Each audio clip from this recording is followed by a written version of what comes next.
আসসালামু আলাইকুম। Shine computer kindergarten কর্তৃক আয়োজিত অনলাইন ক্লাসে সবাইকে স্বাগতম। সাথে আছি আমি তোমাদের জেরিন ম্যাম। প্রিয় শিক্ষার্থীরা, কেমন আছো সবাই? নিশ্চয়ই খুব ভালো আছো। আলহামদুলিল্লাহ, আমিও ভালো আছি। আজকে আমি তোমাদের সাথে আলোচনা করব যুক্তবর্ণ নিয়ে। তোমরা যুক্তবর্ণ আগেও পড়েছো।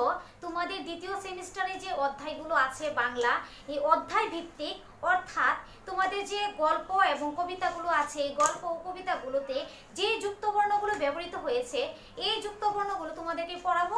এছাড়াও আরও অনেক যুক্তবর্ণ তোমাদেরকে পড়াবো। তো যুক্তবর্ণ কিন্তু অনেক সহজ একটা বিষয়।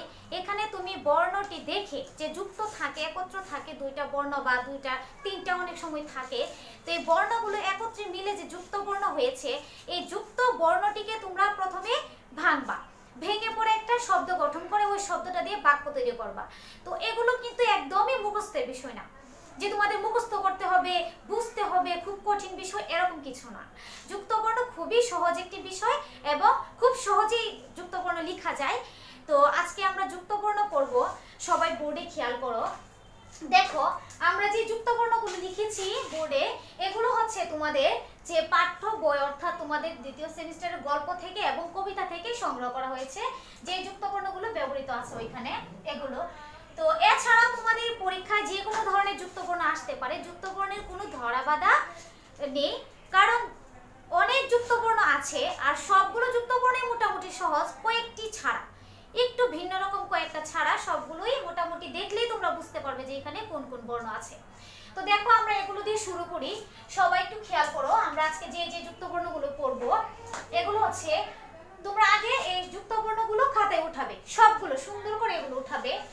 ল ল সংযুক্ত, তারপর হচ্ছে মূর্ধন্য ষ ট সংযুক্ত, তারপর হচ্ছে দ ধ, তারপর দন্ত স তোর ফলা, তারপর হচ্ছে মূর্ধন্য ষ ঠ, মূর্ধন্য ন ঢ ঠ, চ চ সংযুক্ত, তারপর হচ্ছে বর্গীয় জয় ব সংযুক্ত, তারপর ম ব, তারপর গ ধ, মূর্ধন্য স রে, ট ট সংযুক্ত, তারপর হচ্ছে লয় ট, তারপর হচ্ছে ইয় চ সংযুক্ত, তারপর হচ্ছে লয় প সংযুক্ত, তারপর হচ্ছে ইয় বর্গীয় জয়, এরপর হচ্ছে উয় খ, তারপর হচ্ছে মূর্ধন্য নয় ড, তারপর দন্ত শয় থ সংযুক্ত, তারপর দন্ত নয় ত, গড়ে ফলা, মূর্ধন্য শয় ম সংযুক্ত, বর্গীয় জয় ইয় সংযুক্ত, দন্ত নয় ত, ক ক দন্ত শয় ত সংযুক্ত, আর হচ্ছে ক ত। এগুলো আজকে আমরা পড়ব। তোমরা দেখো খেয়াল করে, সবাই সুন্দর করে এগুলো আগে খাতায় উঠাবে। এখন শোনো, দেখো আমি কি বলি। আমরা প্রথমে লিখে নিব যুক্তবর্ণ, তারপর ভাঙা বর্ণ, গঠিত শব্দ, বাক্য গঠন। অর্থাৎ যুক্ত বর্ণগুলো যে দেয়া আছে, এই যুক্ত বর্ণগুলো আমরা যুক্তবর্ণে সোজা করে উঠাবো। উঠানোর পরে আমরা এই যুক্ত বর্ণগুলো ভাঙবো। মানে ভাঙা বলতে একত্র যে করা আছে দুইটি বর্ণ, এই দুইটি বর্ণকে আমরা আলাদা করে লিখবো ভাঙা বর্ণে।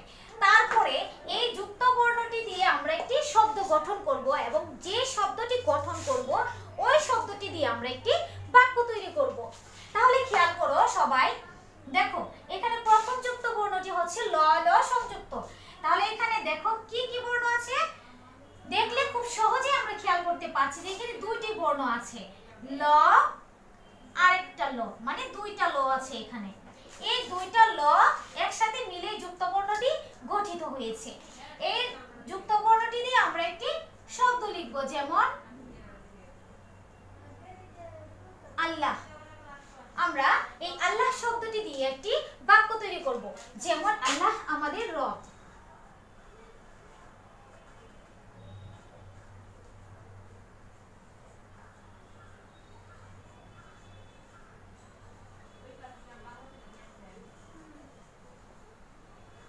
তাহলে দেখো, আল্লাহ আমাদের রব, এই বাক্যটি যখন আমরা লিখেছি, এই বাক্যে আমরা কোন শব্দটি দিয়ে বাক্যটি গঠন করেছি? আল্লাহ শব্দটি দিয়ে আমরা বাক্য গঠন করেছি। তাহলে এই শব্দটি আমরা নিচে আন্ডারলাইন করে দিলাম। তাহলে এইভাবে আমরা প্রত্যেকটি যুক্ত বর্ণ ভাঙবো, একটা শব্দ গঠন করব এবং বাক্য তৈরি করব। যে কোনো ধরনের যুক্ত বর্ণই হোক না কেন, সেটা যেন আমরা সুন্দর করে খেয়াল করি যে এখানে কি কি বর্ণ আছে, খেয়াল করে তারপরে ভাঙবো। তো এখানে দেখো, আমরা আল্লাহ দিয়ে একটি বাক্য তৈরি করলাম। এখন খেয়াল করো সবাই, তোমরা যদি কেউ চাও তাহলে এই ল ল তোমাদের নিজেদের খেয়াল খুশি মতো। ল ল দিয়ে যেমন হয় পাল্লা হয়, তো তোমরা যদি কেউ লিখতে চাও পাল্লা দিয়ে লিখতে পারো। দাড়ি পাল্লা হয়, যেমন দাড়ি পাল্লা দিয়ে ওজন করা হয়, এরকম বাক্য।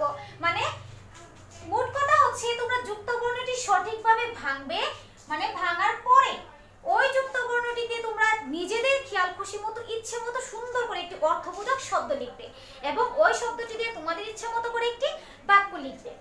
ঠিক আছে? তো দেখো আমি লিখেছি ল ল দিয়ে আল্লাহ লিখেছি, আল্লাহ আমাদের রব। এভাবে খেয়াল করো তোমরা। পরেরটা আছে মূর্ধন্য ষ ট সংযুক্ত। তাহলে এই মূর্ধন্য ষ ট সংযুক্ত এই যুক্ত বর্ণটি আমরা খেয়াল করলে দেখতে পাচ্ছি যে এখানে দুইটি বর্ণ আছে, মূর্ধন্য ষ এবং ট। এই দুইটি বর্ণ মিলে এই যুক্ত বর্ণটি গঠিত হয়েছে। এখন আমরা দেখো মূর্ধন্য ষ ট সংযুক্ত এই যুক্ত বর্ণটি দিয়ে আমরা একটি শব্দ লিখব। তাহলে আমরা লিখতে পারি যে মিষ্টি। আমরা এখন মিষ্টি শব্দটি দিয়ে একটি বাক্য গঠন করব। আমি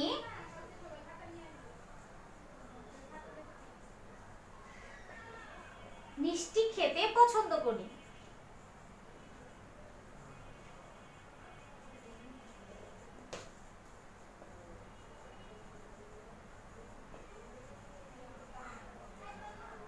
তাহলে দেখো আমরা মিষ্টি শব্দটি দিয়ে একটি বাক্য তৈরি করলাম।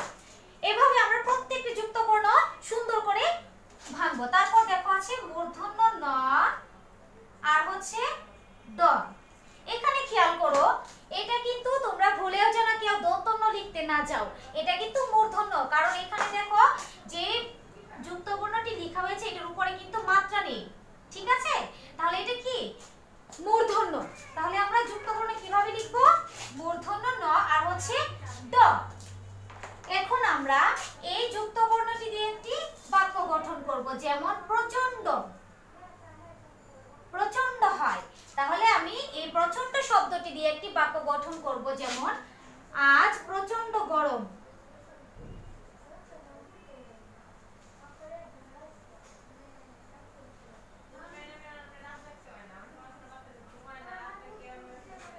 ঠিক আছে?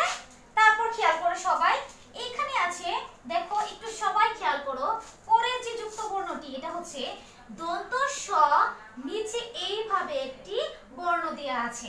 তাহলে সবাই একটু মনোযোগ দিয়ে খেয়াল করো যে এখানে কি কি বর্ণ আছে। আমরা প্রথমেই দেখতে পাচ্ছি দন্ত স আছে, তারপর হচ্ছে যে এর মতো দেখতে, কিন্তু এটা কিন্তু মোটেও এ না। ঠিক আছে? আমরা জানি যে কোন এটা হচ্ছে এ, যখন এটার উপর একটি মাত্রা আসবে তখন কিন্তু এই বর্ণটি এ না। এটা হচ্ছে তর নিচে রফলা দিলে যে তরফলা হয়, এটা হচ্ছে এই যুক্ত বর্ণটি। তাহলে এইখানে দেখো কোন বর্ণের নিচে যখন এর মতো এটি বসবে তখন এটা আমরা এ ধরবো না, এটা হচ্ছে তরফলা। তাহলে যেহেতু দন্ত স্বর নিচে একটি বর্ণের নিচে বসছে, তাহলে এটা আমরা কি ধরবো? তরফলা। তাহলে এখানে আমরা সুন্দর করে যুক্ত বর্ণটি কিভাবে লিখব? প্রথমে আমরা লিখব দন্ত স যোগ ত, তারপর হচ্ছে কি রফলা। আমরা এটা রফলা লিখে দিব। ঠিক আছে? তারপর দেখো আমরা দন্ত স তরফলা দিয়ে একটি শব্দ লিখব, যেমন বস্ত্র হয়। বস্ত্র মানে হচ্ছে জামা কাপড় চোপড়। তাহলে দেখো আমরা এই শব্দটি দিয়ে একটি বাক্য লিখব, বস্ত্রহীনকে বস্ত্র দাও।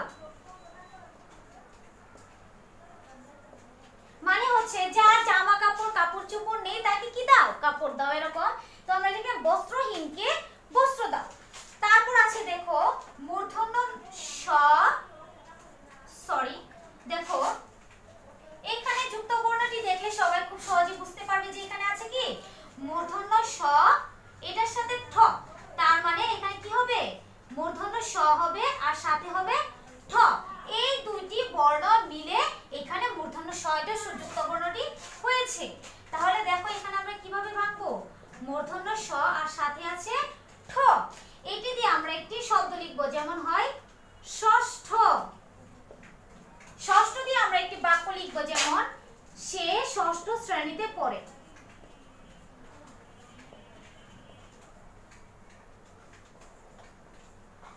শ্রেণীতে পড়ে।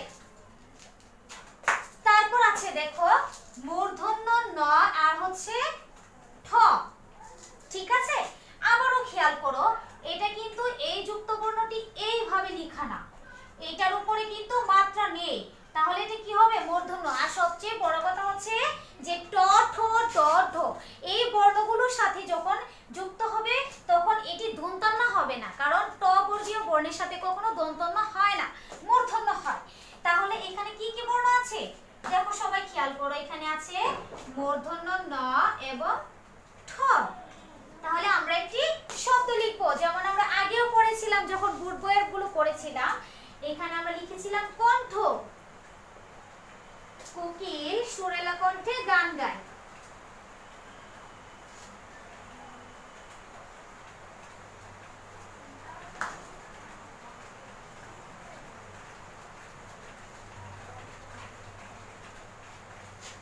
তারপর আছে দেখো চ চ। এখানে খুব সহজেই তোমরা মানে যুক্ত বর্ণের দিকে তাকালেই তোমরা বুঝতে পারবে যে এখানে কি কি বর্ণ আছে। তাহলে দেখো এখানে আছে চ আর একটা চ, দুইটা চ আছে। আমরা দুইটা চ দিয়ে একটি সুন্দর শব্দ লিখব, চাচ্চু। চাচ্চু আমাদের আদর করে, চাচ্চু আমাকে আদর করেন।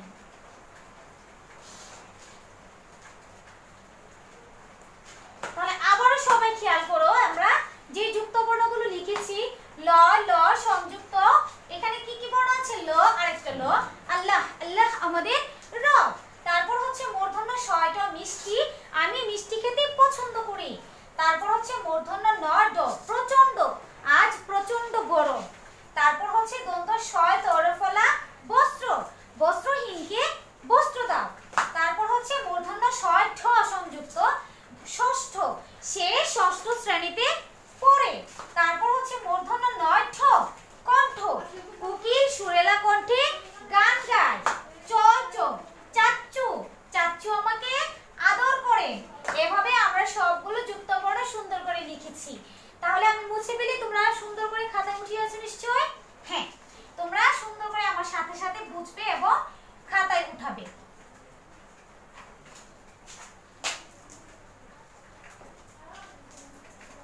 তারপরে দেখো আমরা এতটুকু পর্যন্ত পড়েছি, এখন দেখো আমরা বাকি যুক্ত বর্ণগুলো লিখি। আছে বর্গীয় জ, বর্গীয় জ গ,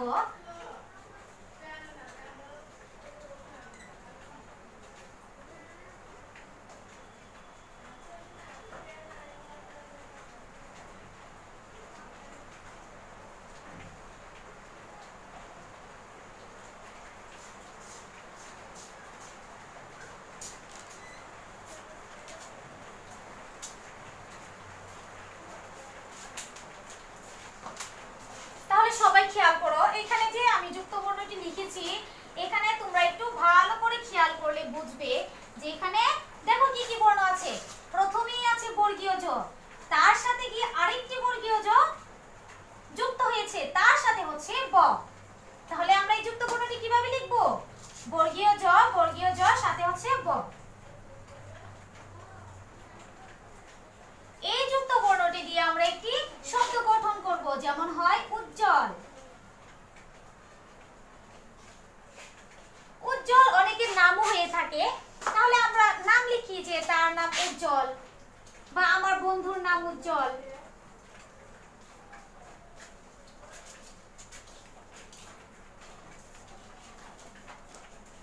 আমরা যুক্ত বর্ণ দিয়ে শব্দ এবং বাক্য লেখার সময় এটি অবশ্যই তোমাদের খেয়াল রাখতে হবে যে আমরা এমন একটি শব্দ লিখব যেটির বানান ভুল হওয়ার সম্ভাবনা থাকবে না, এবং যখন বাক্যটি লিখবো সেই বাক্যটি যেন খুব সহজ হয়। আমাদের এত কঠিন কঠিন বড় বড় বাক্য লেখার কোনো প্রয়োজন নেই, ঠিক আছে? তো তোমরা ছোট করে একটি শব্দ লিখবে, সেই শব্দটা দিয়ে বাক্য গঠন করবে। আরেকটা বিষয় তোমরা যেটা খেয়াল করবে সেটা হচ্ছে আমরা যুক্ত বর্ণ ভাঙা বর্ণ গঠিত শব্দ বাক্য গঠন যখন লিখবো, লেখার সময় তোমরা অনেক সময় দেখা যায় যে যুক্ত বর্ণটি লিখতে লিখতে ভাঙা বর্ণের এখানে চলে আসো, ভাঙা বর্ণটি লিখতে লিখতে ঘটিত শব্দের এখানে চলে আসো, আবার দেখা যায় যে বাক্য গঠনের জায়গায় নিয়ে যাও। তো এরকম করা যাবে না। তোমরা যদি খাতায় তোমাদের সমস্যা হয় তাহলে তোমরা একটি সবচেয়ে বেশি যেটা গুরুত্বপূর্ণ যুক্ত বর্ণটি তোমরা খাতার একদম শুরু থেকে শুরু করবে, এখানে জায়গাটা তোমরা খালি জায়গাটা রাখবে না।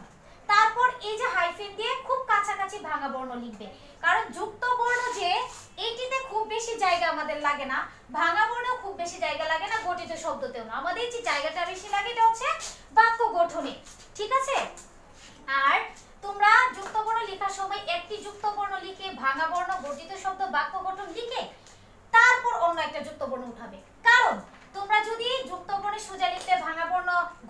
শব্দ সব ঠিক আছে, হ্যাঁ, মানে তোমাদের প্রত্যেকটা সোজা সোজা করে লিখলে তখন বাক্য গঠনটি যদি তোমার এখানে খাতায় না আসে তখন তুমি কিন্তু এইখান থেকে শুরু করবে, এইখান থেকে বাক্যটি এখানে যে শেষ হলে বাক্য গঠনে সোজা এখান থেকে শুরু করবে, বলেও তোমরা এখান থেকে শুরু করবে না। এই জন্য তোমরা একটি যুক্ত বর্ণ শেষ করে যদি জায়গা প্রয়োজন হয় নিচে লিখবে, তারপর আরেকটি যুক্ত বর্ণ শুরু করবে। তোমাদেরকে এগুলো আগেও তোমাদেরকে বুঝিয়েছি, পরবর্তীতে যেন এই ভুলগুলো তোমাদের না হয়। অবশ্যই খাতায় সুন্দর করে গুছিয়ে তোমাদের লিখতে হবে। তাহলে দেখো পরে আছে ম আর হচ্ছে ব, লিখব লম্বা, গাছটি অনেক লম্বা।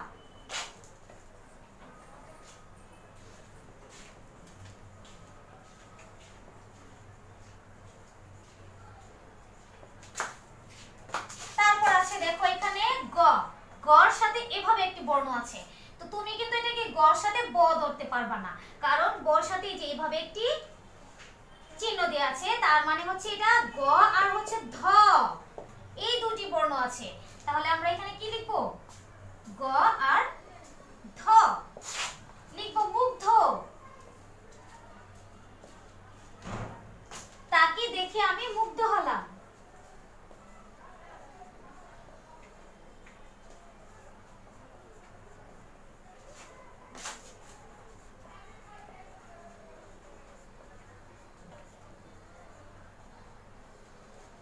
তারপর দেখো আছে মূর্ধন্য ষয় রেফ, এখানে খেয়াল করো, সেটা মূর্ধন্য ষয় রেফ হোক, অন্তস্থ জয় রেফ হোক বা পর রেফ হোক, যে কোনো বর্ণের উপরে রেফ থাকুক না কেন, সবাই এই জিনিসটি খেয়াল করবে যে রেফটা আগে উচ্চারিত হয়।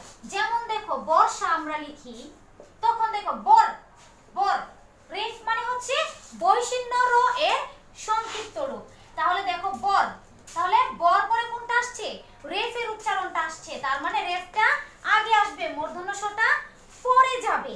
তাহলে বর্ষা লেখার সময় যেহেতু রেফটা আমাদের উচ্চারণে প্রথমে আসছে, তাহলে আমাদের লিখতে হবেও কি রেফটা আগে। অন্তস্থ জ রেফ হলে রেফ যোগ অন্তস্থ জ, আমরা আগে রেফ লিখবো। মূর্ধন্য ষ রেফ হলে আগে রেফ, তারপর হচ্ছে মূর্ধন্য ষ, এভাবে, ঠিক আছে? তো দেখো এখানে মূর্ধন্য ষ রেফ দেওয়া আছে, তাহলে আমরা আগে কি লিখবো? রেফ, ভিতরে আমরা বানান করে লিখে দিব রেফ, এর সাথে কি আছে? মূর্ধন্য ষ।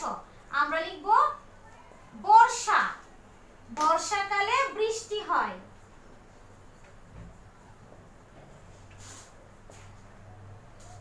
বর্ষাকালে বৃষ্টি হয়, আবার অনেক সময় বর্ষাকালে বন্যা হয়, মানে তোমরা সুন্দর করে নিজেদের মতো করে বাক্য লিখবে।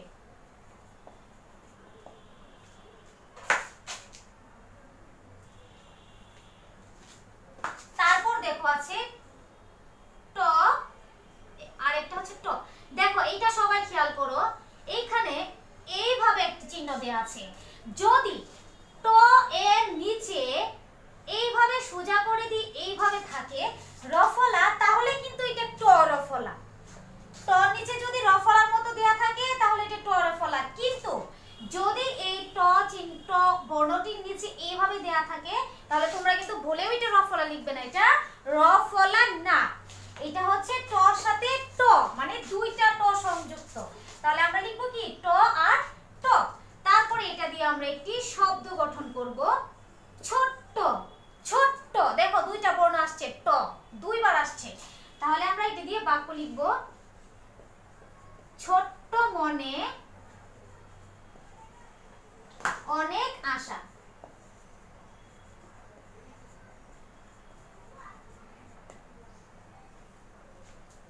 তারপর সবাই খেয়াল করা আছে ল আর ত, এটা তোমরা দেখলে সহজেই বুঝতে পারবে যে এখানে ল সাথে ট সংযুক্ত আছে, ঠিক আছে? আমরা এই ল ট যুক্ত বর্ণটি দিয়ে লিখব, যেমন পাল্টা, উল্টা, এরকম হয়। আমরা উল্টা লিখলাম, উল্টা, রাস্তায় তার গাড়িটি উল্টে গেল, ঠিক আছে? অনেক সময় রাস্তায় অনেকে গাড়ি চালানোর সময় রাস্তায় কিন্তু গাড়ি উল্টে যায় কোনো একটা ঘটনাক্রমে বা দুর্ঘটনাক্রমে, তো আমরা লিখলাম রাস্তায় তার গাড়িটি উল্টে গেল।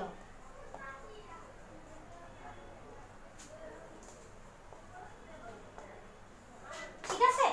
তারপরে দেখো আছে সবাই একটু খেয়াল করো, এখানে যে যুক্ত বর্ণটি আছে শেষে এটা এইভাবে দেয়া আছে, ঠিক আছে? তো এটা দেখো তোমরা কিন্তু এই যে আমি বলেছিলাম তোমাদেরকে যে মাঝে মাঝে একটু ব্যতিক্রম যুক্ত বর্ণ থাকে, যেগুলো দেখলে মানে খুব সূক্ষ্মভাবে দেখলে বোঝা যায় না যে এখানে কি কি বর্ণ আছে, এগুলো তোমরা একটু ভালো করে খেয়াল করবে। তো দেখো এখানে কি কি যুক্ত বর্ণ আছে, এখানে আছে হচ্ছে ইয় যোগ চ, ঠিক আছে? তো এই যুক্ত বর্ণটি তোমরা অবশ্যই ভালো করে খেয়াল করবে, এটা কিন্তু ব মূর্ধন্য ইয় এগুলো লেখা যাবে না, এটা হবে ইয় যোগ চ। তাহলে আমরা লিখলাম যোগ চ, চঞ্চল, সে খুব চঞ্চল।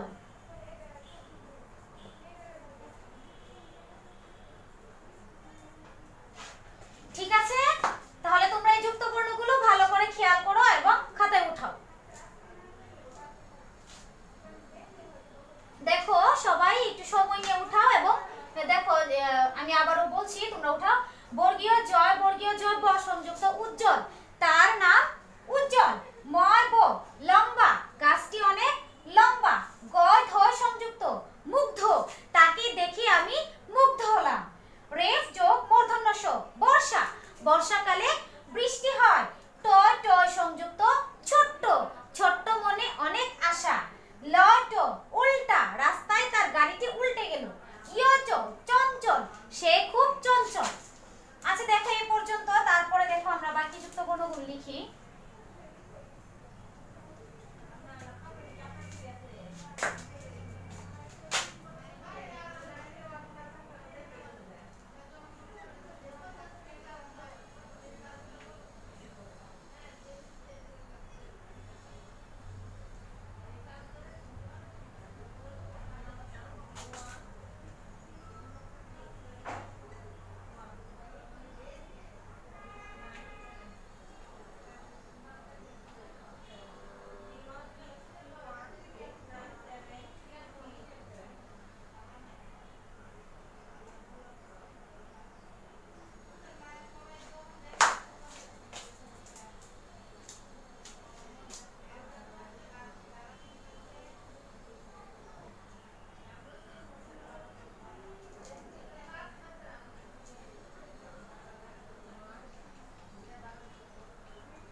তাহলে খেয়াল করো, আমরা এখন এই যুক্ত বর্ণগুলো নিয়ে আলোচনা করব। দেখো এখানে আছে ল প, মানে আমরা এই যে এখান থেকে আবার শুরু করেছি, এখান থেকে এখানে যে যুক্ত বর্ণটি আছে এটা হচ্ছে ল প, এখানে যে আমরা লিখেছি দুইটি বর্ণ আছে, এটা খুব সহজ, তোমরা দেখলেই বুঝতে পারে যে এখানে দুইটি বর্ণ আছে ল আর প। গল্প, দাদি আমাদের গল্প শোনান।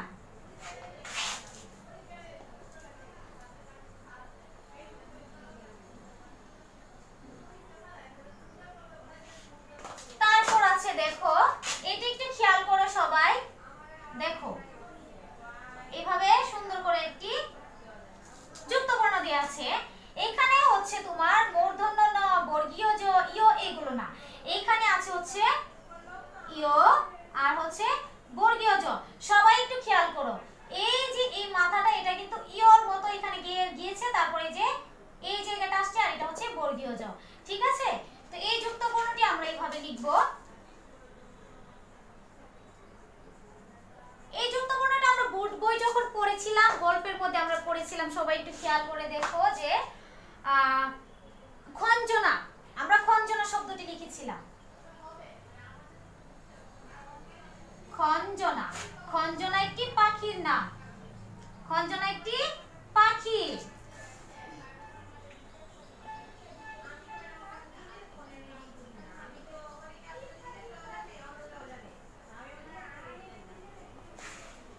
তারপর আছে দেখো, তোমরা খুব সহজেই বুঝতে পারবে, এই যে যুক্ত বর্ণটি এটি এখানে লিখেছি, এটা হচ্ছে দুইটি বর্ণ আছে, খুব সহজেই তোমরা দেখে বুঝতে পারবে, ও আর হচ্ছে খ। তার মানে আমরা লিখব শঙ্খচিল। শঙ্খচিলও কিন্তু একটি পাখি। আমরা পাখিদের কথা যখন এই গল্পটি বর্ণটি পড়েছিলাম ওইখানে আমরা পড়েছিলাম। তাহলে আমরা লিখব শঙ্খচিল। শঙ্খচিল একটি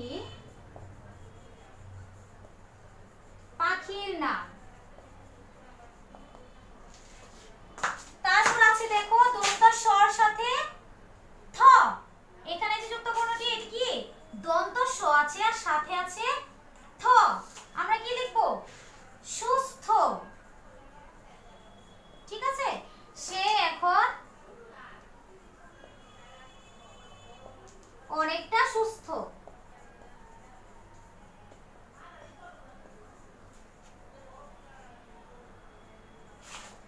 তারপর আছে দেখো তো আর হচ্ছে এই যে দেখো এখানে কিন্তু সুন্দর করে দেখলে খেয়াল করলে বোঝা যায় তোর নিচে একটা দন্ত ন আছে। তাহলে আমরা কি লিখব তো আর দন্ত ন যত্ন। আমরা বাবা মায়ের যত্ন করব। আমরা বা অন্য কোনো বাক্য লিখতে পারো সুন্দর বাক্য যে আমরা নিজের শরীরের যত্ন নিব। শরীরের যত্ন নিব। ঠিক আছে, তারপর দেখো আছে গ আর সাথে আছে একটি রফলা। আমরা রফলাটা বানান করে ব্র্যাকেটে লিখে দিব রফলা। এটা হবে গ্রীষ্ম। ঠিক আছে, তাহলে দেখো গ্রীষ্ম দিয়ে আমরা একটি বাক্য লিখব। গ্রীষ্মকালে গরম লাগে।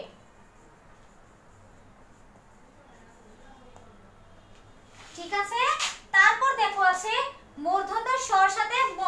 এখানে দেখো আছে মূর্ধন্য স আর সাথে আছে এটা একটু তোমরা খেয়াল করো যে এই যে যুক্ত বর্ণটি দেয়া আছে এটা কিন্তু এইভাবে দেওয়া না। এইভাবে দেওয়া না, এটা কিন্তু দন্তন্য না। এটা কিভাবে দেয়া আছে এটা এইখান থেকে টান দিয়ে তারপরে এইভাবে দেয়া আছে। তাহলে এটা কিন্তু ম। ঠিক আছে, ধরো আমরা একটা মূর্ধন্য স লিখলাম সাথে একটা ম লিখলাম। তাহলে খেয়াল করে এইভাবে গিয়ে কিন্তু এই জায়গাটা আসছে। তাহলে কি যুক্ত বর্ণ যেহেতু এটা এইজন্য এখানে গিয়ে কিভাবে হয়েছে মূর্ধন্য স্বর সাথে এইখান থেকে টান দিয়ে এইখানে মর মাথাটা দিয়ে দিয়েছে। তাহলে এখানে কি কি বর্ণ আছে মূর্ধন্য স আর হচ্ছে ম। আমরা এই যুক্ত বর্ণটি দিয়েও লিখব গ্রীষ্ম। এটিও আমরা একই বাক্য লিখি, কোনো সমস্যা নেই। গ্রীষ্মকালে গরম লাগে।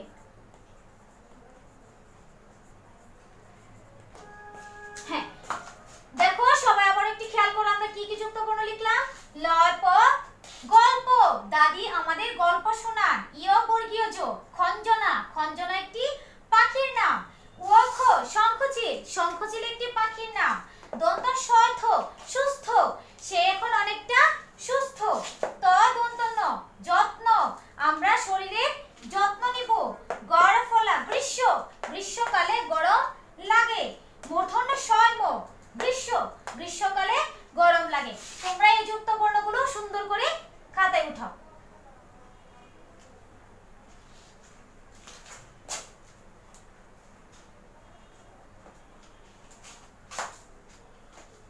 তারপর দেখো আছে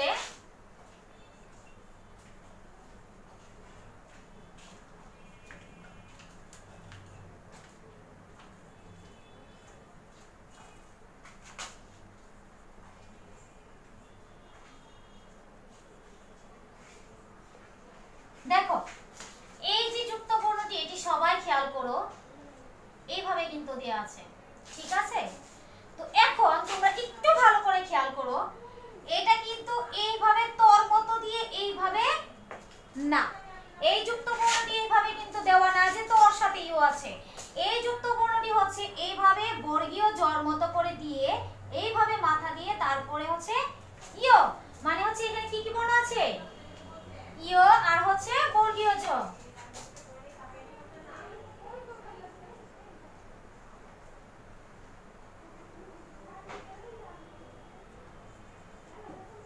বর্গীয় জ যোগ ইয়, বর্গীয় জর সাথে কি আছে ইয় আছে। তাহলে আমরা কি লিখবো? বিজ্ঞান।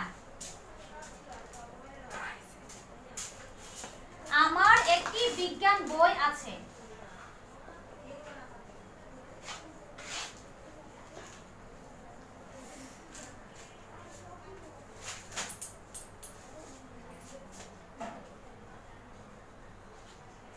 তারপর আছে দেখো দন্ত নয় তো, দন্ত নর নিচে আছে তো,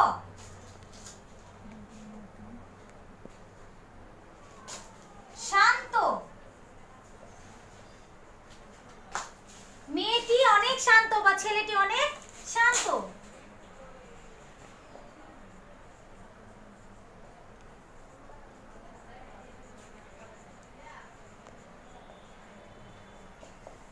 তারপর খেয়াল করো আছে ক আর ক সংযুক্ত।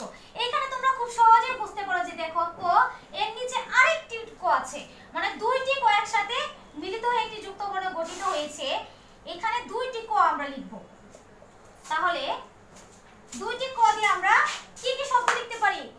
ছক্কা, মক্কা, তারপর ধাক্কা, এগুলো। তো যে শব্দটা দিয়ে তুমি যে শব্দটি লিখবে এই শব্দটি দিয়ে তুমি বাক্য তৈরি করবে।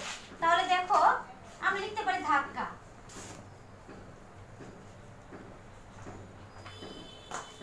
সে আমাকে ধাক্কা দিল।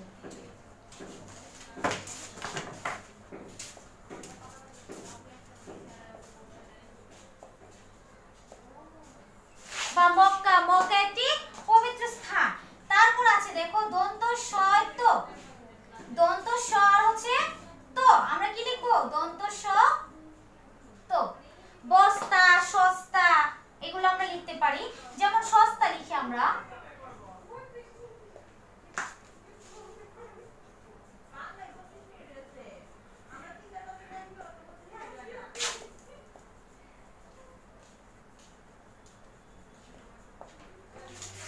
তারপর হচ্ছে কয়তো,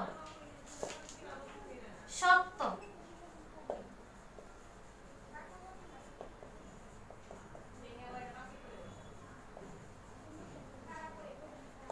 ঠিক আছে, তাহলে দেখো তোমাদের এই পর্যন্ত যুক্ত বর্ণ। এছাড়াও যদি তোমাদের কোনো যুক্ত বর্ণ তোমাদের পরীক্ষায় আসে তাহলে তোমরা এইভাবে লিখবে। আমি শুধু চেষ্টা করেছি তোমাদেরকে যে যুক্ত বর্ণ ভাঙবে কিভাবে, গঠিত শব্দ বাক্য গঠন কিভাবে লিখবে, আর যুক্ত বর্ণগুলো ভাঙবে কিভাবে, কিভাবে বর্ণগুলো দেখে বুঝতে পারবে তোমরা কোন বর্ণের সাথে কোন বর্ণ আছে, এগুলো। তো তোমরা দেখো এছাড়াও যে যুক্ত বর্ণ যদি থাকে তাহলে তোমরা ওইগুলো ভালো করে পড়বে। তো এই পর্যন্ত তোমাদের পড়া, পরবর্তী ক্লাস তোমাদের সাথে আবার দেখা হবে। সেই পর্যন্ত সবাই ভালো থাকো, সুস্থ থাকো। আল্লাহ হাফেজ। আসসালামু আলাইকুম। কেমন আছো সবাই? নিশ্চয়ই খুব ভালো আছো। আলহামদুলিল্লাহ, আমিও ভালো আছি। আমি এখন তোমাদের তৃতীয় শ্রেণীর বাংলাদেশ ও বিশ্ব পরিচয় বইটি পড়াবো। সবাই খেয়াল করো, দেখো আমরা এখন 32 পৃষ্ঠা পড়বো। সবাই বইয়ের 32 পৃষ্ঠা বের করো। অধ্যায় 6। এই ফার্স্ট সেমিস্টারে তোমাদের পড়া ছিল প্রথম অধ্যায় থেকে পঞ্চম অধ্যায় পর্যন্ত। আজকে আমরা ষষ্ঠ অধ্যায় থেকে পড়ব। দেখো ষষ্ঠ অধ্যায়ে কি আছে? সামাজিক পরিবেশের উন্নয়ন। 1 নম্বরে আছে পরিবারকে সাহায্য করা। দেখো আমি রিডিং করছি, তোমরা মনোযোগ সহকারে রিডিংটা পড়ো এবং শুনো। আমরা পরিবারে বাস করি। আমরা কোথায় বাস করি? আমরা পরিবারে বাস করি। পরিবারে মা, বাবা, ভাই, বোন থাকে। পরিবারে কারা কারা থাকে? মা, বাবা, ভাই, বোন। কোনো কোনো পরিবারে দাদা, দাদি, চাচা, চাচি বা অন্যান্য আত্মীয় স্বজন থাকে। কোনো কোনো পরিবারে কারা থাকে? দাদা, দাদি, চাচা, চাচি বা অন্যান্য আত্মীয় স্বজন থাকে। পরিবারে আমরা সকলে একে অপরকে ভালোবাসি, স্নেহ ও শ্রদ্ধা করি। আমরা সকলকে কি করি? পরিবারে সকলে একে অপরকে ভালোবাসি, স্নেহ ও শ্রদ্ধা করি। ছোটদের স্নেহ করি, বড়দের শ্রদ্ধা করি। পরিবারের নানা ধরনের কাজে আমরা সাহায্য করতে পারি। পরিবারের ধরো যে কোনো কাজে কি আমরা সাহায্য করতে পারি। আমাদের বই খাতা, কলম এবং ব্যাগ নিজেরা গুছিয়ে রাখবো। আমাদের যদি নিজেদের বই খাতা, কলম, ব্যাগ এগুলো যদি নিজেরা গুছিয়ে রাখি, মা বাবার কি কষ্ট কম হবে না? তাই আমরা নিজেদের জিনিসপত্র নিজেরাই গুছিয়ে রাখবো। নিজেদের পোশাক সুন্দর করে সাজিয়ে রাখবো। আমাদের ছোট ভাই বোনদের জিনিসপত্র কি গুছিয়ে রাখবো। মা বাবার বিভিন্ন কাজে সাহায্য করব। মা বাবা আমাদের জন্য অনেক কষ্ট করে, তাদের কাজে কি আমাদের সাহায্য করা উচিত না? এখন দেখো রিডিংটা আমরা পড়লাম। এখন দেখো 33 পৃষ্ঠায় আছে ক। এসো বলি। এখানে দেওয়া আছে পরিবারে কিভাবে একে অপরকে সহযোগিতা করো তা ছোট দলে আলোচনা করো। যেমন ধরো আমরা মা বাবার রান্নার কাজে সাহায্য করতে পারি, পরে খাবার টেবিলে পানি এনে রাখতে পারি, বাবাকে বিছানা করে দিতে পারি বা ঘর গোছাতে পারি, অন্যান্য ঘরের যাবতীয় জিনিসপত্র গুছিয়ে রাখতে পারি। এভাবে আমরা কি নিজেদের কাজগুলো করতে পারি। তাহলে এগুলো হচ্ছে কি আমাদের সহযোগিতা বা অন্যদেরকে সাহায্য করা। আর দেখো পরে কি আছে, পরিবারে কার কি দায়িত্ব শ্রেণীতে আলোচনা করো। ধরো তোমাদের পরিবারে কে কে থাকে, বাবা মা ভাই বোন, সবারই তো কিছু না কিছু দায়িত্ব আছে। যেমন বাবার দায়িত্ব বাবা রোজগার করবে, বাহিরে থাকবে, কাজ করবে, তারপরে আমাদের প্রয়োজনীয় যাবতীয় জিনিসপত্র আমাদেরকে এনে দেবে, সংসারের যত খুঁটিনাটি দরকার আছে সেগুলো কি বাবা পূরণ করে। এরকম ভাবে মায়ের দায়িত্ব হচ্ছে রান্না করা, পরে ধরো ঘরের যাবতীয় কাজ করা, তারপরে আমাদেরকে খাওয়ানো, স্কুলে পাঠানো। এরকম ভাবে মায়েরও কিছু দায়িত্ব আছে। দেখো তাহলে বড় ভাই বোনদের দায়িত্ব থাকে ছোটদেরকে স্নেহ করা, ভালোবাসা, আদর যত্ন করা। আবার ছোটদেরও কিছু দায়িত্ব থাকে, যেমন বড়দেরকে সম্মান করা, বড়দের কাজে কি সাহায্য করা। এইভাবে সবারই কি কিছু না কিছু দায়িত্ব থাকে। তাহলে সবার দায়িত্বগুলো কি নিজেদের পালন করা উচিত না? এখন দেখো খ নাম্বারে বলছে এসো লিখি পরিবারে প্রতিদিনের কাজে কিভাবে আরেকজন সদস্যকে সাহায্য করা যায় তা লিখো। যেমন ধরো তোমার ছোট ভাই বোন তোমার কাজে সাহায্য করবে। ধরো তুমি স্কুলের জামা কাপড় গুছিয়ে রাখলে, তোমার ছোট ভাই বোনও তার জিনিসপত্র তোমাকে দিল। তারপরে তুমি ঘর পরিষ্কার করলে, সে তোমার কাজে সাহায্য করলো। এইভাবে কি একজন আরেকজনকে সাহায্য করা যায় না? এইভাবে তোমরা ক এবং খ নিজেদের মতো করে এখান থেকে বানিয়ে বানিয়ে লিখবে। তাহলে তোমাদের চর্চা হবে। তোমরা যে কোনো প্রশ্নই আসুক না কেন তোমরা সাজিয়ে সুন্দর করে গুছিয়ে লিখতে পারবে। তারপরে এখান থেকে দেখো শূন্যস্থান থাকবে, সংক্ষিপ্ত প্রশ্ন থাকবে, যোগ্যতা ভিত্তিক প্রশ্ন থাকবে, বাম পাশ ডান পাশ থাকবে। সবগুলোই কি তোমরা যদি রিডিংটা ভালো করে করো সব প্রশ্নের উত্তরেই কিন্তু তোমরা লিখতে পারবে। দেখো গতে আছে আরো কিছু করি। এসো লিখিতে মানে খ নাম্বারে যা লিখেছো তা আলোচনা করো। গতে কি সেটার পুনরালোচনা করতে বলা হয়েছে। এবং তুমি বাড়িতে করতে চাও এমন যে কোনো একটি কাজ ঠিক করো, কাজটি নিয়ে পরিবারের সবার সাথে আলোচনা করো। ধরো বাড়িতে আমি ঘরের যাবতীয় জিনিসপত্র গুছিয়ে রাখতে পারি। এই কাজে আমি মাকে বলতে পারি যে মা তুমি খেয়াল করবে যে আমার কাজগুলো ঠিক মতো হচ্ছে কিনা। বা ছোট ভাই বোনকে বলতে পারি যে তোরা আমাদের কাজে সাহায্য করবি। এইভাবে কি আমরা কি বাড়ির যাবতীয় কাজ করতে পারি না? তাহলে কি আমাদের তো আর কোনো অসুবিধা হওয়ার কথা না। বাবা মা কি ভালো থাকবে, সবার কাজে সবাই যদি সাহায্য করি তাহলে তাড়াতাড়ি কাজ শেষ হয়ে যাবে। তাহলে দেখো গ নাম্বারে আছে যাচাই করি। সঠিক উত্তরের পাশে ঠিক চিহ্ন দাও। দেখো পরিবার, আমরা সবাই পরিবারে কি করব। ক নাম্বারে আছে পরস্পরের কাজে সাহায্য করব। খ নাম্বারে আছে নিজেদের ইচ্ছা মতো কাজ করব, আনন্দে ঘুরে বেড়াবো, সকলে যার যার মতো থাকবে। দেখো তো এখানে কোনটা হবে সঠিক? আমরা সবাই পরিবারের কাজে কি পরস্পরের কাজে সাহায্য করব। তাহলে কি সুখী পরিবার গড়ে তোলা সম্ভব না? দেখো এইভাবে দেখো সামাজিক পরিবেশের উন্নয়ন, পরিবারকে সাহায্য করা আজকে আমরা করলাম। পরের ক্লাসে আমরা পড়বো বাড়িতে সাহায্য করা, তারপরে পড়বো বিদ্যালয়ে সাহায্য করা। এইভাবে যদি আমরা রিডিংগুলো ভালো মতো একটা একটা করে রিডিং শেষ করি তাহলে আমাদের কোনো সমস্যা থাকবে না। যে কোনো প্রশ্নই আসুক না কেন আমরা বানিয়ে লিখতে পারবো। তাহলে তোমরা আজকের পড়া থাকবে তোমাদের এখান থেকে 32 পৃষ্ঠার রিডিংটা ভালো করে পড়বে এবং এখান থেকে নিজেরা শূন্যস্থান তৈরি করার চেষ্টা করবে। দেখবে আমরা পরে আবার যেদিন ক্লাস করবো সেদিন আমরা বোর্ডে কিছু শূন্যস্থান দিব। তোমরা আজকে এখান থেকে শূন্যস্থান বের করবে। যেমন আমরা কোথায় বাস করি? আমরা পরিবারে বাস করি। তোমরা লিখবে আমরা ঢেস বাস করি, আমরা পরিবারে বাস করি। এইভাবে তোমরা কি নিজেরা শূন্যস্থান তৈরি করবে, সংক্ষিপ্ত প্রশ্নের উত্তর তৈরি করবে, বাম পাশ ডান পাশ তৈরি করবে। তাহলে তোমাদের কি জ্ঞানটা আরো ভালো হবে। তোমরা যে কোনো প্রশ্ন কি সুন্দরভাবে সাজিয়ে গুছিয়ে লিখতে পারবে। তাহলে আজকের পড়া ছিল আমাদের 32 এবং 33 পৃষ্ঠা। এখানে তোমরা ক এ এবং খ গ ঘ এই চারটা কাজ তোমরা বাসায় SW করবে এবং SWটা অবশ্যই বৃহস্পতিবার স্কুলে এনে জমা দিয়ে যাবে। সে পর্যন্ত সবাই ভালো থাকো, সুস্থ থাকো। আগামী ক্লাসে আবার দেখা হবে। আসসালামু আলাইকুম প্রিয় শিক্ষার্থীরা, আশা করি সবাই খুব ভালো আছো। অনলাইন ক্লাসে তোমাদেরকে স্বাগত জানাচ্ছি। তোমাদের সাথে আছি আমি বুশরা রহমান। আজকে আমরা তোমার সিলেবাসের পরবর্তী চিঠিটা নিয়ে আলোচনা করব। দেখো 131 পৃষ্ঠা, তোমার বইয়ের 131 পৃষ্ঠা ডি নং এ লেখা আছে চিঠিটিতে, A letter to a friend inviting him to attend the marriage ceremony of your elder brother or sister। অর্থ হয়েছে তোমার বড় ভাই এবং অথবা তোমার বড় বোনের বিয়ে উপলক্ষে তাকে ইনভাইট করো, অর্থাৎ দাওয়াত দিয়ে বা নিমন্ত্রণ জানিয়ে বা আমন্ত্রণ জানিয়ে তার নিকট একটি চিঠি লিখো। এখন ধরো আমি তোমাকে চিঠির মতো বইয়ের মতো না করে দিয়ে আমি তোমাকে তোমার বন্ধুর নাম, এবং আমি গত ক্লাসে তোমাদেরকে বলেছিলাম তোমার বন্ধুর নাম থাকবে অথবা তোমার নাম থাকবে অথবা দুজনের নামই উল্লেখ করা থাকবে। তো যদি এভাবে তোমার পরীক্ষা আসে তখন তোমরা কিভাবে লিখবে একটু দেখো। আমি প্রশ্নটা প্রথমে লিখছি। Suppose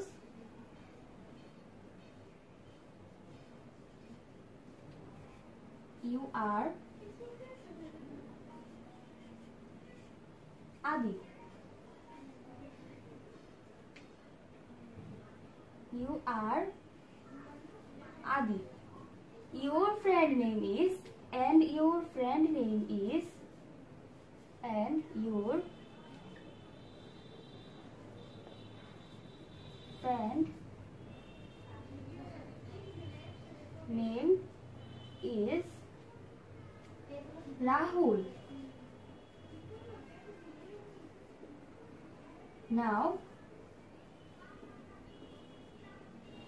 write a letter to your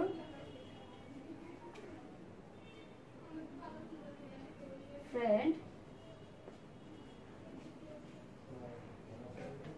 inviting him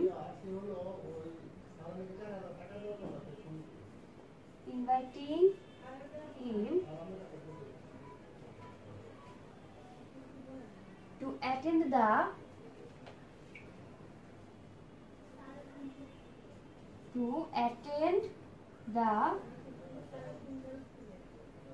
marriage ceremony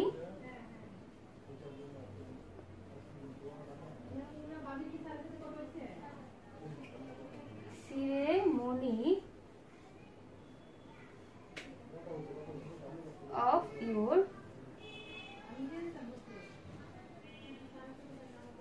elder brother। দেখো আমি কিন্তু এখানে সিস্টার লিখলাম না, তাহলে যখন তোমাকে লিখতে হবে বড় ভাইয়ের বিয়ে তখন কিন্তু তোমাকে ব্রাদারই লিখতে হবে, কারণ এখানে আমি তোমাকে ব্রাদার উল্লেখ করে দিয়েছি। ঠিক আছে, এখন দেখো তোমরা কিভাবে লিখবে। দেখো এখানে আমি লিখছি সাপোজ ইউ আর আদি, মনে করো তুমি Adi, and your friend name is Rahul, এবং তোমার বন্ধুর নাম রাহুল। তাহলে এখানে তোমার নাম হচ্ছে কি, তোমার নাম হচ্ছে আদিব এবং তোমার বন্ধুর নাম হচ্ছে রাহুল।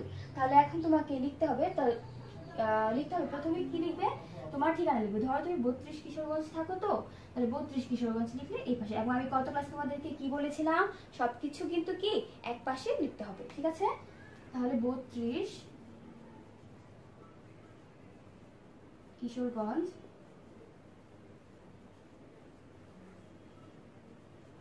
এবং অবশ্যই কি লিখবে, আজকের ডেটটি লিখবে। তাহলে আজকের কি ডেট হবে বলো, ধরো আজকে 16 তারিখ, তাহলে আমরা 16 তারিখের ডেট লিখবো। ঠিক আছে, 16/7/2020। ওকে, আচ্ছা এবার আমরা কি লিখবো, ডিয়ার, বলো তো ডিয়ার কি লিখবো, ডিয়ার রাহুল লিখবো। কেন লিখবো, কারণ এখানে আমাকে কি বলা হয়েছে, your friend name is Rahul.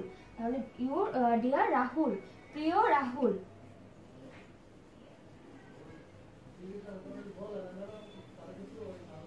একটা কমা দিবে, তারপর লিখবে হচ্ছে my best love to you. আমার সাথে সাথে লিখো সবার, আমিও লিখছি my best love to you. অন্তঃস্থল থেকে তোমার প্রতি আমার ভালোবাসা রইল। I am very glad to receive your letter. আমি তোমার চিঠি পেয়েছি, চিঠি পেয়ে খুবই আনন্দিত হয়েছি। I am very glad to receive your letter. I hope you are well. আশা করি তুমি ভালো আছো।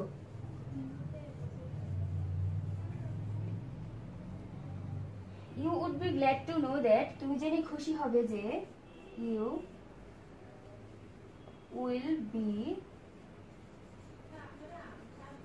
glad to know that, you will be glad to know that my elder, কি লিখবো এখানে? my elder brother লিখবো। কেন? কারণ এখানে আমি ব্রাদার লিখেছি। my elder brother, যদি সিস্টার থাকতো তাহলে সিস্টার লিখতাম। ব্রাদার্স, আমার ভাইয়ের, এই ভাইয়ের কথাটার অর্থের জন্য আমরা ব্রাদার্স অর্থাৎ অ্যাপোস্ট্রফি এস লিখেছি। ঠিক আছে? ব্রাদার্স ম্যারেজ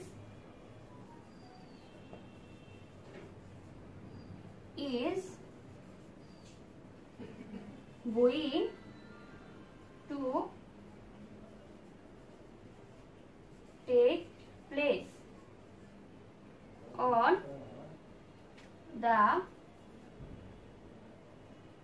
এক্ষেত্রে তুমি এই যে তুমি তারিখটা দিয়েছো, এই তারিখের সাথে ওই তারিখটা মেনটেন রাখবে। ঠিক আছে?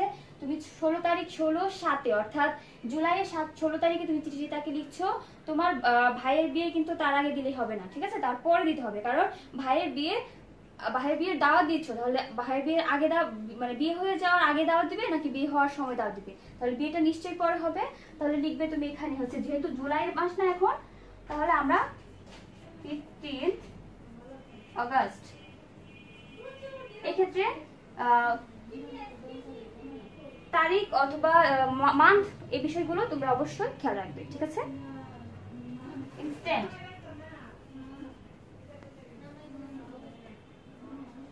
I do like to see,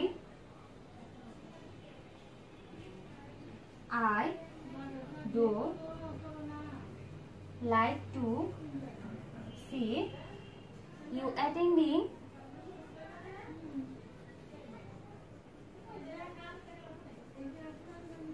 attending the ceremony.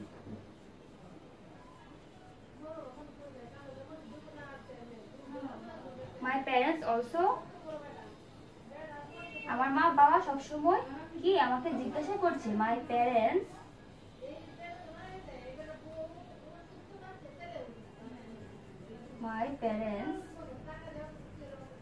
also asked me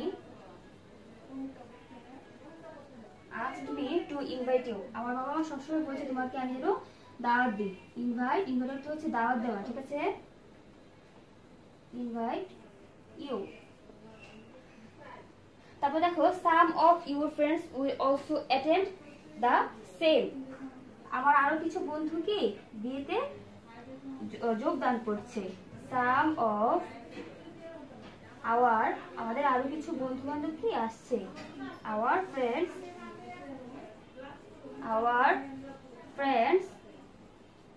will also attend the same.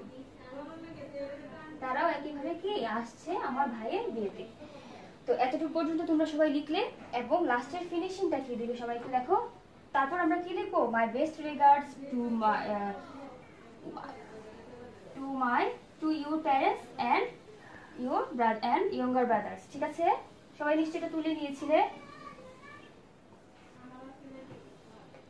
তারপর কি লিখবো? মাই বেস্ট, আমি কিন্তু মুছে ফেলেছি, তোমরা কিন্তু এই লাইনটা ওই যে লেখাগুলো লিখেছো সেই নিচে, মানে সেই লেখাগুলো নিচে লিখবে। ঠিক আছে? Regard to your parents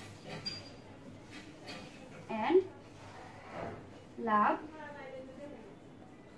to the youngest. এরপরে তোমরা কি লিখবে? এরপরে লিখবে হচ্ছে ইউর লাভিং,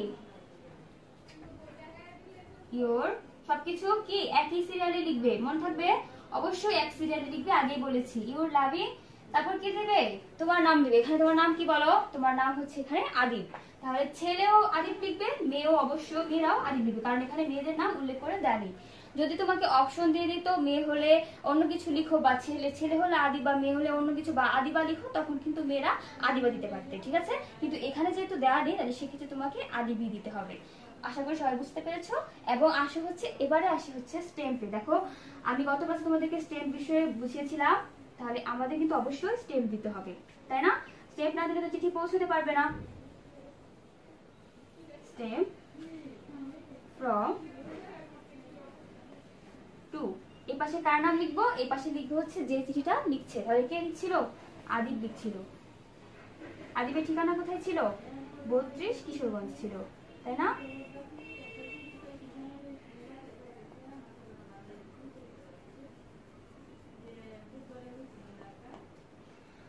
তারপর এই পাশে কি ছিল? রাহুল। তোমার বন্ধুর নাম কি? রাহুল। রাহুলকে চিঠি লিখছো, তাহলে রাহুলকে কিছু দিলে, ধরো মিরপুর থাকে সে, ঢাকার, ঠিক আছে। তাহলে তোমাদের পড়া থাকলো এটাই যে 131 পৃষ্ঠার ডি নং তোমাদের পড়া থাকলো, এটা শিখবে এবং খাতায় তো অবশ্যই লিখবে, না লিখলে তো মনে থাকবে না, তাই না? তো আশা করি সবাই খুব ভালো করে বুঝতে পেরেছো। এই ছিল তোমাদের সাথে আমার আজকের আলোচনা। পরবর্তী ক্লাসে তোমাদের সাথে আবারও দেখা হবে নতুন কোনো টপিকস নিয়ে। ততক্ষণ পর্যন্ত সবাই খুব ভালো থাকো, সুস্থ থাকো। আল্লাহ হাফেজ। আসসালামু আলাইকুম, কেমন আছো সবাই? নিশ্চয়ই খুব ভালো আছো। আলহামদুলিল্লাহ, আমিও ভালো আছি। আমি এখন তোমাদের গণিত ক্লাস করাবো, সবাই একটু বোর্ডে খেয়াল করো। দেখো এখানে আছে যোগ্যতা ভিত্তিক প্রশ্ন। গত ক্লাসে আমরা যোগ্যতা 1, 2 ও 3 করেছিলাম, আজকে আমরা যোগ্যতা 4 করব। সবাই দেখো 4 নম্বরে কি আছে। 4 নম্বরে আছে একটি শ্রেণীতে 45 জন শিক্ষার্থী আছে। একটি শ্রেণীতে কতজন শিক্ষার্থী আছে? 45 জন। প্রতি বেঞ্চে 5 জন করে বসতে পারে। প্রতি বেঞ্চে কতজন শিক্ষার্থী বসে? 5 জন। তাহলে ক নম্বরের প্রশ্ন হচ্ছে ওই শ্রেণীতে কয়টি বেঞ্চ লাগবে? ওই শ্রেণীতে কয়টি বেঞ্চ লাগবে? যদি 45 জন শিক্ষার্থী থাকে, প্রতি বেঞ্চে যদি 5 জন করে বসে, তাহলে কয়টি বেঞ্চ লাগবে? দেখো খ নম্বরে বলছে প্রত্যেক বেঞ্চে 3 জন করে বসলে কতটি বেঞ্চ লাগবে? দেখো এখানে শুধু 5-এর জায়গায় আমরা 3 বসিয়ে অঙ্কটা করব। এখানে দেওয়া আছে প্রতি বেঞ্চে 5 জন করে বসতে পারে, আমরা লিখবো প্রতি বেঞ্চে 3 জন করে বসতে পারে, আর শিক্ষার্থীর সংখ্যা একই থাকবে। এখন দেখো গ নম্বরে বলছে 540টি বই সবাইকে সমানভাবে ভাগ করে দিলে প্রত্যেকে কয়টি করে বই পাবে? 540টি বই যদি আমরা 45 জনকে সমানভাবে ভাগ করে দিই, তাহলে প্রত্যেকে কয়টি করে বই পাবে? সবাই ডাকটা খাতায় তুলেছো? দেখো এখন আমরা অঙ্ক করব। আমি ডাকটা মুছে ফেলছি।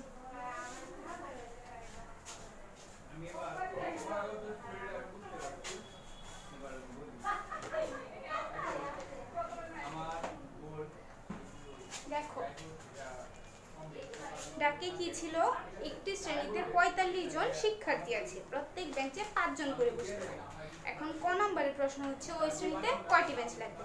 তাহলে আমরা লিখব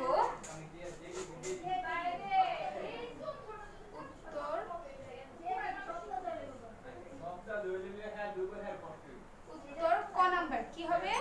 দেখো ওই শ্রেণীতে কয়টি বেঞ্চ লাগবে? আমরা লিখব প্রত্যেক বেঞ্চে 5 জন করে বসতে পারে, তাহলে লিখব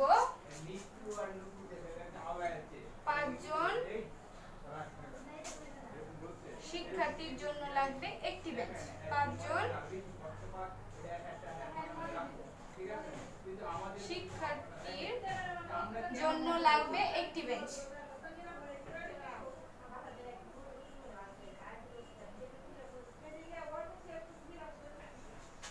লাগবে একটি বেঞ্চ।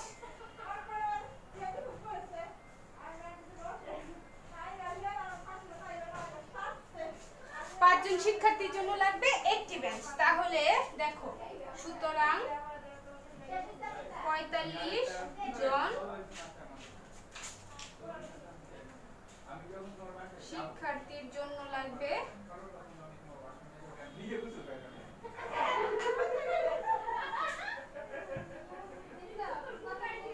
45 জন শিক্ষার্থীর জন্য লাগবে কতটি বেঞ্চ? 45 ভাগ 5।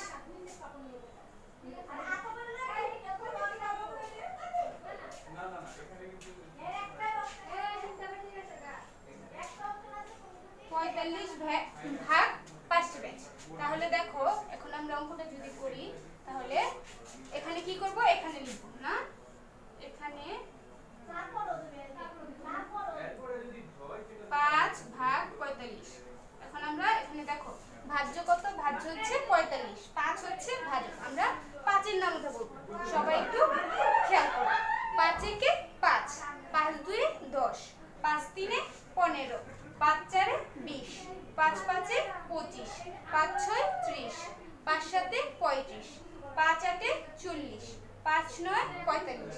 তাহলে 5 45 এর মধ্যে কতবার গেল, 9 বার। তাহলে আমরা লিখবো 5 9 45। তাহলে 45 থেকে 45 বাদ গেলে কত হবে, 0। আমরা লিখবো 9টি বেঞ্চ, 9টি বেঞ্চ।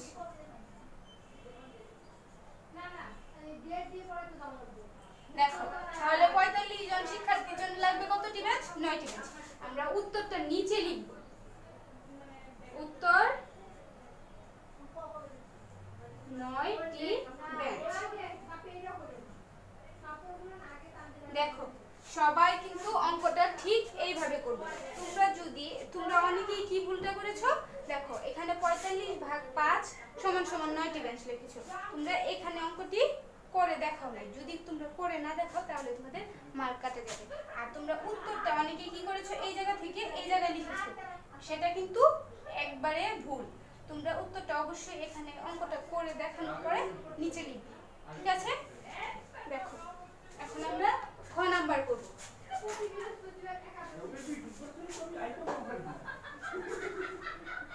খ নাম্বারে দেখো কি আছে, প্রত্যেক বেঞ্চে 3 জন করে বসলে কতটি বেঞ্চ লাগবে। তাহলে আমরা লিখব, দেখো সেম আগের অঙ্কের মতো, আগের অঙ্কে 5 জন করে লিখেছিলাম, এখন লিখব 3 জন। তাহলে লিখব 3 জন শিক্ষার্থীর জন্য লাগবে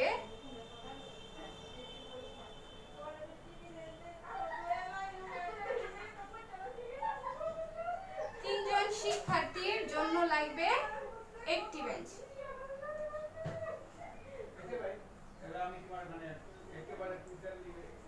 লাগবে 1টি বেঞ্চ। 3 জন শিক্ষার্থীর জন্য লাগবে কতটি বেঞ্চ, 1টি বেঞ্চ।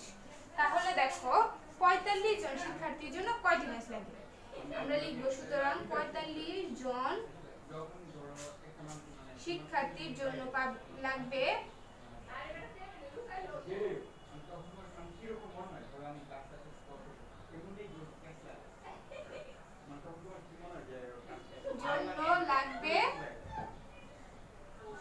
45 ভাগ 3টে বেঞ্চ।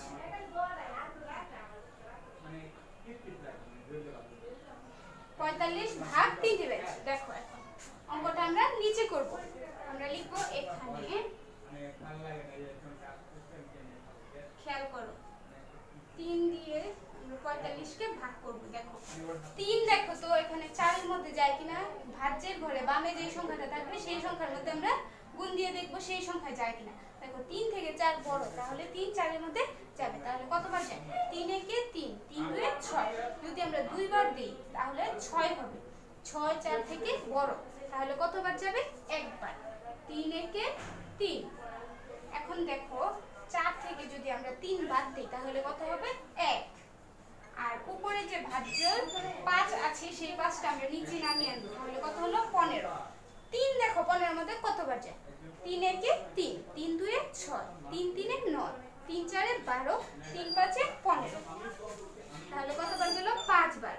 3 পাঁচে 15, 15 থেকে 15 বাদ গেলে হবে 0। দেখো যদি আমরা নামটা পারি ঠিক মতো তাহলে আমাদের গুণের অঙ্ক করতে, ভাগের অঙ্ক করতে কোনো অসুবিধা হওয়ার কথা না। সবাই নামতাগুলো বেশি বেশি করে করবে। তাহলে কত হলো, 15টি। কোনো অবশিষ্ট আছে না, কোনো অবশিষ্ট নেই। তাহলে লিখবো 15টি বেঞ্চ। এখন আমরা লিখবো উত্তর 15টি বেঞ্চ। উত্তরটা আমরা কোথায় লিখবো, নিচে। উত্তর 15টি বেঞ্চ। আচ্ছা দেখো এখন আমরা গ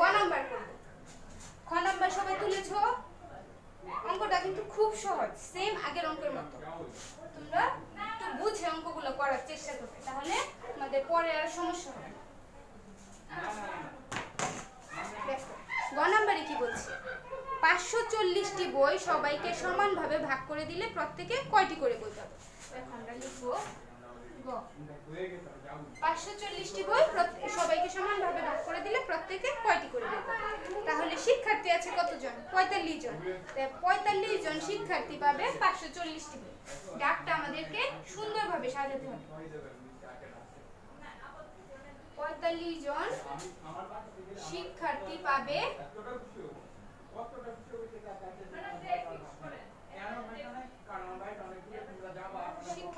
কতটি বই? 540টি বই। দেখো এখানে দেওয়া আছে 45 জন শিক্ষার্থীর মধ্যে 540টি বই ভাগ করে দেওয়া হবে। তাহলে 45 জন শিক্ষার্থী কয়টি বই পাবে? 540টি বই। কি চাইছে দেখো, প্রত্যেকে কয়টি করে বই পাবে। তাহলে প্রত্যেকে পাবে 540 ভাগ 45। দেখো আমরা তাহলে প্রত্যেক থাকলে কি লিখবো? লিখবো একজন। প্রত্যেক বলতে আমরা এক বুঝি, তাহলে আমরা লিখবো একজন শিক্ষার্থী পাবে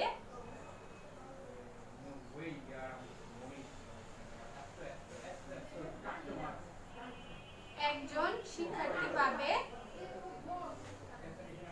540 ভাগ কত? 45। 45টি বই।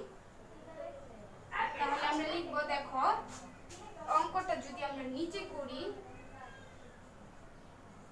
সবাই একটু খেয়াল করো। এখানে আছে 45, 45 কে আমরা 540 আছে, 540 কে আমরা 45 দিয়ে ভাগ করব। দেখো আমরা কি 45 এর নামতা পড়েছি? না, আমরা 45 এর নামতা পড়িনি, কিন্তু আমরা কিভাবে ভাগ করতে পারি একটু খেয়াল করো। দেখো এখানে 45 আছে 2 সংখ্যা, আর এখানে আছে 540 3 সংখ্যা। আমরা যদি এই দিক থেকে 2 সংখ্যা নেই, নিয়ে দেখব, দেখো 45 থেকে 54 কি বড়। এই শতকের ঘর আর দশকের ঘর নিলে তাহলে 54 কি বড়। দেখি 45 54 এর মধ্যে কতবার যায়? আমরা যদি একবার দিই, দেখো 45 থেকে 45 হবে। যদি দুইবার দিই তাহলে কত হবে? একবার দিলে তো 45 থেকে 45 হবে। যদি দুইবার দিই দেখো তাহলে যাবে 5 2 এ 10। 5 2 এ কত? 10। 10 এর কি আনবো? 0 আনবো। তাহলে হাতে থাকবে 1। আমরা আগে যখন গুণের অঙ্ক করেছিলাম মনে আছে নিশ্চয়ই সবার? দেখো 4 2 8, 8 আর 1 কত? 9। আমরা 9 লিখলাম। তাহলে কত হলো? 90। দেখো তাহলে কত হলো? 90। এখন দেখো তো 54 বড় না 90 বড়? অবশ্যই 54 থেকে 90 বড়। তাহলে কি 45 কি 54 এর মধ্যে দুইবার যাবে? যাবে না। তাহলে কতবার যাবে? একবার। তাহলে 45 যদি 54 এর মধ্যে একবার যায় তাহলে দেখো কত থাকে। এখানে আছে উপরে 4, নিচে আছে 5। 4 থেকে 5 বাদ দেওয়া যাবে না। তাহলে উপরের সংখ্যার সাথে আমাদের 1 ধরতে হবে। তাহলে উপরের সংখ্যার সাথে যদি 1 ধরি তাহলে হবে 14। নিচে আছে 5, 5 থেকে 14 এর মধ্যে কতবার যায়? আমরা যদি গুণে হিসাব করি, দেখো 5 আছে, আমরা 6 এর পর থেকে গুনবো, 5 এর পর থেকে গুনবো, 6 থেকে। 6 7 8 9 10 11 12 13 14। 14 এর মধ্যে কতবার গেল? 9 বার গেল। যদি 9 বার যায় তাহলে আমরা লিখবো 9। 5 থেকে 14 9। 14 থেকে 5 বাদ গেলে 9। এখানে যদি একটা এখানে এসে পড়ে তাহলে হবে 5। 5 থেকে 5 বাদ গেলে 0। দেখো এখানে আছে 9 আর এদিকে হবে 0। বামে 0 বসে না, আমরা বামে 0 লিখব। উপরে যে দেখো ডানে যেই শূন্যটা আছে সেই শূন্যটা আমরা নিচে নামিয়ে আনবো। এখন কত হলো? 90। এখন 45 90 এর মধ্যে কতবার? দেখো আমরা যে অঙ্কটা করেছিলাম যখন 45 90 এর মধ্যে কতবার গিয়েছিল? 2 বার। তাহলে তো আমরা জানি 45 90 এর মধ্যে 2 বার যায়। তাহলে আমরা লিখতে পারি 45 দুগুণে 90। তাহলে 90 থেকে 90 বাদ গেলে কত হবে? 0। আর সবাই আবার একটু খেয়াল করো, দেখো 45 540 এর মধ্যে কতবার যাবে? একবার। 45 থেকে 45। 54 থেকে যদি আমরা 45 বাদ দিই তাহলে হবে 9। 9 এর সাথে আমরা উপরে যে বামে 0 ডানে শূন্যটা আছে সেটা নামিয়ে আনবো, তাহলে হলো 90। এখন দেখো তো 45 90 এর মধ্যে কতবার যায়? 2 বার গেল। তাহলে আমরা লিখব 45 দুগুণে 90, 90 থেকে 90 বাদ গেলে হবে 0। তাহলে বের হলো কত? 12। অবশিষ্ট কিছু নেই। তাহলে আমরা লিখব, দেখো একজন শিক্ষার্থী পাবে কতটি বই? 12। তাহলে লিখব 12টি বই। তাহলে উত্তর কি বের হলো? উত্তর 12টি বই। উত্তর 12টি বই।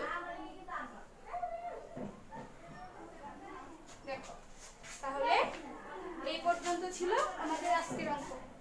সবাই অঙ্কগুলো তুলেছো? নিশ্চয়ই সবাই অঙ্কগুলো খুব ভালো করে বুঝেছো। আর যদি বুঝতে অসুবিধা হয় তাহলে স্কুলে এসে আমার সাথে যোগাযোগ করবে, বা অন্য যে কোনো ক্লাসের জন্য, বাংলা ক্লাস, ইংলিশ ক্লাস, তোমাদের ক্লাস টিচারের সাথে যোগাযোগ করবে। তাহলে তোমাদের বুঝতে আর কোনো সমস্যা থাকবে না। সবাই ভালো থাকো, সুস্থ থাকো। আগামী ক্লাসে আবার দেখা হবে। আল্লাহ হাফেজ।